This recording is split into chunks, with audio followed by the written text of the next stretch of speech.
The apocalypse is here, but you're not going to fight it with bombs and bunkers. You're going to fight it with meditation. Let me bring you through it. Earlier this summer, I went into a prolonged period of fight or flight. And in that period of time, I had been going through some growing pains of my own, and I had been navigating boundaries with my partner. And I had been discovering that I hadn't been doing a good job of asserting boundaries and aligned with my authentic self. And as a result of that, my body ended up going into fight or flight. And, to an external person, they're just like, oh, well, you're in an abusive relationship, the person's an abuser, you're going into fight or flight because you're afraid they're going to abuse you. And the thing is that that's not what it was. It was like, and yeah, victim blaming, blah, blah, blah.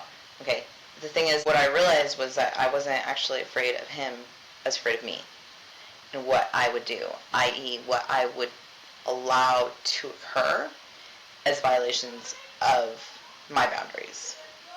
Things like taking the vehicle and being gone for 4 or 5 days. Things that to a reasonable person wouldn't seem okay, but to my partner with his disabilities were just part of the course. But ultimately, I had to figure out how to navigate that and come to have a medium where I was setting boundaries that were aligned to my truth and at the same time accommodating his challenges in a respectful way. And so when this happened, I went into fight or flight, and it was the weirdest thing. My whole body shut down. I didn't go away. I couldn't sleep. I couldn't eat. I couldn't hold down food. I started throwing up. I couldn't hold down water. I held it down sporadically, but it was like I was fighting every minute of every day just to stay alive. I was so weak. And I just knew I needed to leave. I knew that I needed to go someplace else. And I did. And it was about a month and a half in to being someplace else that I finally figured out what happened. That the main reason that I needed to leave was because I needed to reset. I needed to realize what my boundaries were, what was and wasn't okay, and step into that truth. And as long as I was not going to do that, as long as I was going to go ahead and live in this lie where I was allowing this person's emotional trauma to control every aspect of my life, that I wasn't going to be true to myself. I wasn't helping them. I wasn't helping me. It wasn't love. And so I needed to change the dynamic of the situation. And that required some drastic measures because the patterns in the relationship had gotten drastically out of whack. And so I left. I left the person that I love because I was serious about the boundaries that he thought were a joke. But what I realized was far deeper than that. This is the most interesting thing. I realized that right up until that moment that I hit basically this fight or flight, my whole body shut down. I ended up in the hospital. And I realized that right up until that point, the age of 44, I'd spent my whole life in fight or flight. It started in my younger years when I was around a pretty toxic behavior, my stepdad, and then it actually continued when I moved in with my biological father because I needed to achieve perfection in order to obtain love from that side of the family. And so I went from being in fight or flight because I was afraid of the adults in my life to being in fight or flight because I was afraid that I wouldn't be good enough for the adults in my life. And I continued living this fiction of fight or flight for years, going and driving myself to graduate from UC Berkeley with high honors, and go get a corporate job and go to law school and do all this stuff so that I could be accepted by my family. But what I realized at this moment, at the age of 44, after this prolonged period of fight or flight, fasting, not eating for days, my whole body, my whole mind, everything had been transformed. I had been transformed. And I had finally broken out of fight or flight for the first time. And suddenly, the world was a very different place. Suddenly, I could see the truth of everything, and things weren't as they seemed before.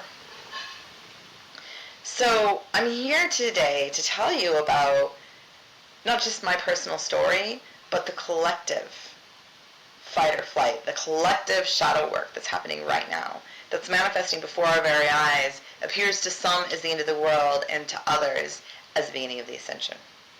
So we're going to talk today about what we see in nature, how we see it happening in outer space, and that reflected in the microcosm of our bodies, and how we live in a frequency prison.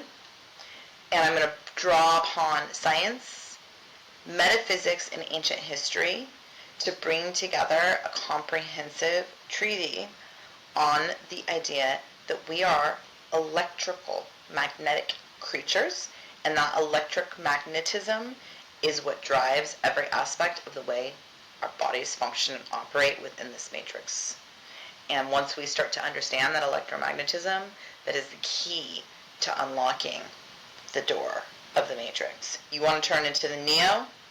Learn about your electromagnetism. Okay, so what's so interesting is that right now we are entering a solar maximum. The sun is sipping out now all this energy, right at the same time that the Earth's magnetic field has weakened. It is the weakest it's been in the history of recording the Earth's magnetic field. And so what's happening is, as the sun is throwing this energy at Earth, it's affecting our bodies. It's causing stress. It's causing protests. It's causing riots. It's causing unrest in the streets. When you look at what's happening in America right now, is totally out of control. The Earth's magnetic field weakens, and the sun's energy bombards us. We see it in the behavior that's happening, kind of like what you'd see in a full moon, but on steroids. And we see that is happening with the No Kings protest. You see that is happening with all of the unrest that's in our society right now. And what's so interesting is there is a version of the Hopi prophecy. I don't know if it's valid. It's disputed. Whatever. It talks about kachinas, and kachinas are harbingers of change, and that there's a kachina that's happening between the fourth turning and the fifth turning, and that's what we're entering now. And according to some versions of the prophecy, it's called a blue star kachina, which is so interesting because guess what's in our sky right now? A blue star that's hidden behind the sun called 3-eye Atlas. That's right, 3-eye Atlas, as in third eye, as in pineal gland, as in activation. At least that's what I think is happening. Partially because of what I experienced, but also partially because of what I see happening around me in the world. I see collective unrest. I see disenfranchisement. I see people living in constant fear. And I know that it's coming from a collective shadow work. This is our collective dark night of the soul, and this is the beginning of the next step of our journey, which right now looks messy and horrible, but is really, truly beautiful if we step back and allow it to unfold in divine alignment. So, we're talking about solar terrestrial dynamics, and that's really cool because what it means is that the sun spirals are coming off the sun. They're also called coronal mass ejections. They actually come in spirals, and they're hitting us, and as they're hitting us, it's upgrading our DNA. Well, the next thing that I want to talk about is biofield hacking and science. So, we're in a frequency prison. And whether the false matrix is some mystical thing created by the cabal or not doesn't really matter. The end result is the same. We have EMF energy bombarding us, keeping us in beta and high beta, so that we are not able to entrain and align our nervous systems. We have toxins coming in from the sky into our food in the form of Monsanto and GMO food and poisoning. We have pollutants that are everywhere in our environment, in our water, in our skin. We are slowly being exposed to more and more toxins, and ultimately every single bit of it is about aligning our frequency into fear, into fight or flight, because when you're in fight or flight, you can't think clearly, and when you can't think clearly, you can be more easily controlled. What we're going to do is we're going to talk about some of the mechanisms to break out of this frequency prison. So the first thing that we're going to talk about is biofield tuning and heart rate variability. So this is really interesting. There's this guy back in the early 1900s. He came up with this idea of polyvagal theory. The idea is that there's this set of nerves that goes from kind of like your brainstem all the way down through your body into your organs. It's called a vagus nerve. When your vagus nerve gets out of whack, it triggers you into fight or flight, and your body doesn't necessarily operate really well. According to polyvagal theory, your vagus nerve actually controls your heart rate, your blood pressure, digestion, inflammation, immune response, and seizures. So, okay, you have polyvagal theory. Then you have this guy named Claude Bernard, and he found that when you stimulated the vagus nerve, that you could actually slow the heart down. And then we move forward to more modern science, and like the early 1990s, you start getting into neurofeedback. So this guy, Stephen Larson, he wrote this book, was a doctor. He used neurofeedback to treat people. And the problem is that neurofeedback can treat so many things that you can't do a double-blind clinical trial, because you're not just treating autism. You are treating a myriad of conditions with the neurofeedback therapy, and so as a result, medical science doesn't recognize it as being true. And yet, in this book, he talks about it curing autism, Morgellons, bipolar, epilepsy, PTSD, Alzheimer's, Parkinson's, and migraines, and a myriad of other conditions, all of which my sister just died, and part of what she struggled with while she was alive was untreated bipolar. My partner has epilepsy, and he's forgetting who he is. I finally figured out how to treat my migraines, and they're gone for the first time in my entire life, because I figured out what was causing them, and this was the solution. What's the problem? Neurofeedback, great. $120 a session, private pay. Cool. Middle income, you can pay for that. What about the rest of us? Oh yeah, no, healing, you don't get to heal. Healing isn't your right. You know, you only get to heal if you can pay $120 a session. Neurofeedback, not for you, not for the poor. So I went and did this research and found this amazing modality that seems to cure everything, but I can't get access to it. My now dead sister wasn't able to get access to it. My partner can't get access to it. To me, it was very frustrating, because I'm like, okay, I see that we're in a frequency prison. I see that there's this aspect that's out of whack, but the tools that are available to us to treat it are only available to those with money. And that doesn't really seem fair. But that's why I decided to keep taking. So I started to wonder, okay, well, what exactly is happening with neurofeedback? And it was the most interesting thing. I started kind of looking into this book. It talks about the different brain states. It talks about delta, theta, and alpha, and these are the lower kind of levels of brain state, like sleeping and meditative states. And then there's beta, which is where a lot of us sit. That's kind of high betas or fight or flight is. And then there's gamma, which is like ascension or source consciousness or suddenly getting it, right? And so you would think, okay, so, you know, we're in beta, we're in high beta. They're training us to be in high beta, so it should just be a little notch and we can get up to gamma, right? But that's not how the brain works. it has to be coherent. So you need to have it be coherent from beta all the way down through alpha, theta to delta, and back to beta before it can go to gamma. And so what the neurofeedback is doing is it's bringing your brain waves back into coherence in the same way that basically in the same way that sound healing will bring you into coherence by unleashing stagnant energy. That's what neurofeedback is it's a scientific way of doing that. And so I've kind of stumbled on the what and the why for the reasons that these magical cures work. And that's great, but what about the rest of us? So I continued with my research. And so the next thing I went and I did is I went and looked at ancient history and metaphysics. And that's where I found some solutions that are free. See, when you look at the Vedics, you look at yogis, right? What do they talk about? They talk about prana.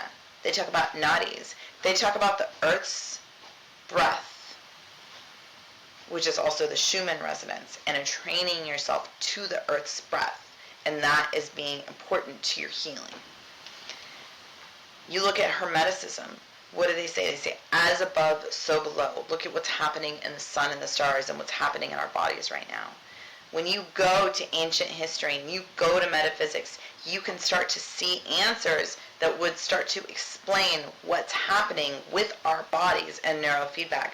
And you would start to see that maybe these traditions, these ancient traditions that are grounded in metaphysics, actually have a scientific basis. Because what they're doing is re-entraining your nervous system so that you can have that cohesion so that you can achieve gamma. And that's why Jesus said, I can do these things and so can you. You can do these things and better. Because as he created that pathway, it's now contingent upon us to follow in the steps that he took and to find our own pathway to gamma brain state. Okay, so this is the good stuff. This is where we talk about how to heal. Okay, so when you look at our society, right, we are constantly inundated with dopamine. You have the salt, sugar, fat triad. You have instant validation on social media. Narcissism in a box. Everyone goes and posts on social media, I need my validation, right? What's it doing? It's keeping you in fight or flight. Okay, great.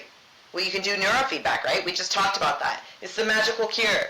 Everyone will be cured with neurofeedback. Okay, what about everyone else? Well, you can do energy healing. Yeah, you want to go to New Mexico, pay for some energy healers, $500 a session. You can spend thousands of dollars, go to South America and take iboga. You can pay a lot of money for EMDR and have it re-entrain your nervous system through light. You can do neurofeedback. You can do sound healing and by tuning forks, and that can help to release stagnant energy. All of these methods exist, but they all take money. Okay, and I know that our bodies are these magical vessels that can do amazing things, and that healing is our birthright. We shouldn't have to pay to heal. We shouldn't, and we don't.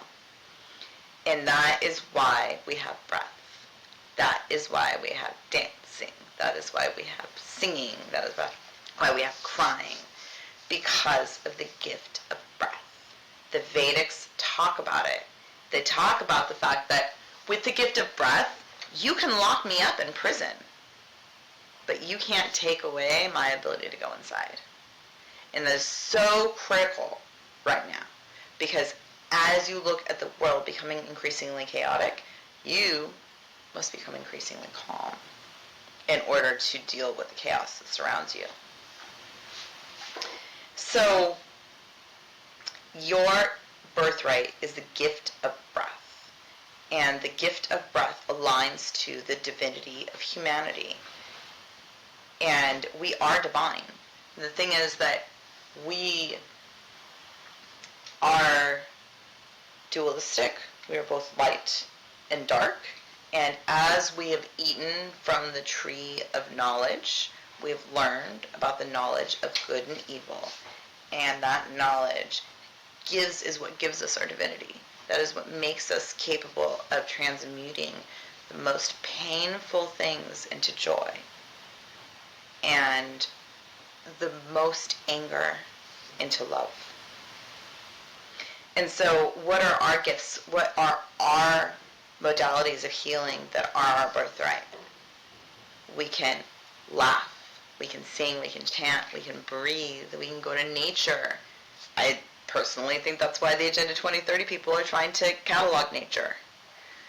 We can touch one another, we can walk, we can move with intent, we can dance, we can basically transform our bodies with our minds.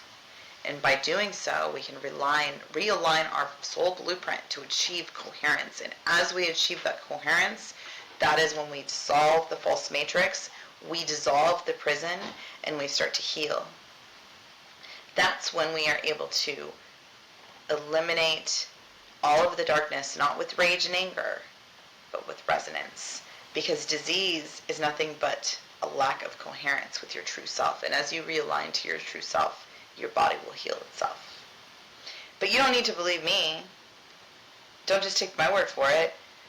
In 2003, the University of Wisconsin did a study with Tibetan monks. What they found is that when they meditated on compassion, their brains went into gamma state. Yeah, that's right, gamma state. That's the ascension. That's the Jesus state. That's the source consciousness. Just go do a little bit of research. Type in heart math and go look at what NASA's done. There's certain types of breath and certain types of methods and techniques that astronauts needed in order to go to space. It's the most fascinating thing. There's so much more to this world than we know. But the interesting thing about all of it is there is a way to heal. There's a way that I can heal. There's a way that you can heal. There's a way that those people that you love can heal. And, from the most impossible diseases, you say epilepsy isn't curable, bipolar isn't curable. It is through breath, through dance, through crying, through laughter, through nature, through boredom. Healing is the most boring thing. Stop playing with your stuff, stop judging others, and go inside and see what world you'll unlock. And suddenly, you'll find that you don't need to pay for EMDR, iboga, or neurofeedback to heal. That healing is your birthright, and that you have just as much of a right to it as anyone else. Because you are electric. Your body is electromagnetic, and you can control it with your thoughts. So, I'm Bethany. This is Rogue Inner Child, where science meets spirit and curiosity brings you home. And my sister Angela, she's on this journey with me. And together, we're going to take you through and uncover the truth about reality, at the same time helping you to escape and break free from the false matrix that is built on lies, pain, and illusion.